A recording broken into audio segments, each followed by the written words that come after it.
गुरु तेग बहादुर जी और असम के काले जादूगर। बहुत समय पहले असम के धुंधले वनों में कुछ काले जादूगर रहते थे।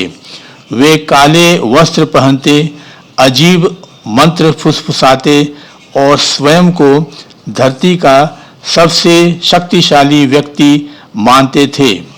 लेकिन उन्होंने कभी किसी ऐसे व्यक्ति से भेंट नहीं की थी जैसे गुरु तेग बहादुर जी, जो सिखों के 9वें गुरु थे। गुरु जी शांति से वहां पहुंचे, धीमे कदमों से चलते हुए, चेहरे पर मधुर मुस्कान लिए। उनके पास न कोई हथियार था, न कोई मंत्रोच्चारण। वे बस एक पेड़ के नीचे बैठ गए और प्रेम, साहस तथा सत्य की बातें करने लगे। लोग उनकी कोमल वाणी और तेजस्वी उपस्थिति से आकर्षित होकर उनके चारों ओर एकत्र होने लगे। काले जादूगर ईर्ष्या से भर उठे।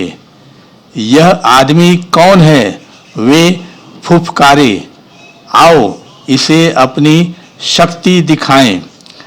सबसे पहले उन्होंने डरावने मायाजाल रचकर गुरुजी को भयभीत करने की कोशिश की, पर गुरुजी तनिक भी नहीं डरे।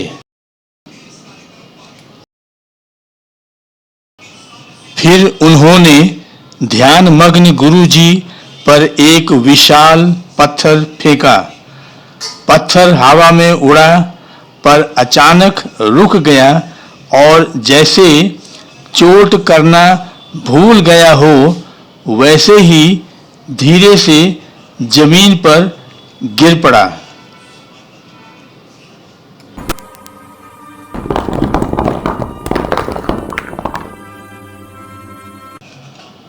पर जादूगर अभी रुके नहीं। उन्होंने अपनी सारी शक्ति एकत्र की और एक भयंकर मंत्र फूंका। भयानक गर्जना के साथ एक विशाल पीपल का वृक्ष उखड़ गया। उसकी जड़ें मरोड़ खा रही थी, शाखाएं झूम रही थी और वह गुरुजी की ओर उछाल दिया गया। गांव वाले भय से कांप उठे। धरती हिलने लगी, पर गुरुजी स्थिर बैठे रहे, नेत्र बंद, हृदय शांत। जैसे ही वृक्ष उनके समीप पहुंचा, एक चमत्कार घटा। पीपल का वृक्ष धीरे धीरे रुक गया। उसकी शाखाएं कोमल हो गईं और गिरने के बजाय वह श्रद्धा से झुक गया, मानो गुरुजी को प्रणाम कर रहा हो।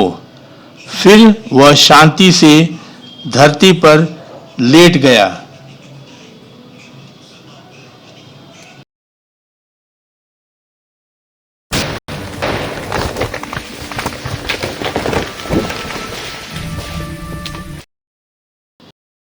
जादूगर स्तब्ध रह गए। उनका सबसे शक्तिशाली जादू विफल हो गया था। गुरुजी ने नेत्र खोले और दयालु स्वर में कहा, सच्ची शक्ति लोगों को डराने या काले जादू में नहीं होती।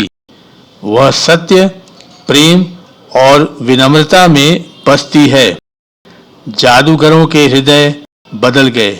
वे घुटनों के बल गिर पड़े और क्षमा मांगी।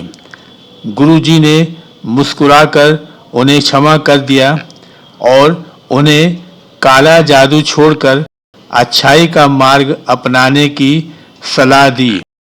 उस दिन से जादूगरों ने अपने बुरे कर्म त्याग दिए और भलाई और नेकी का जीवन अपना लिया।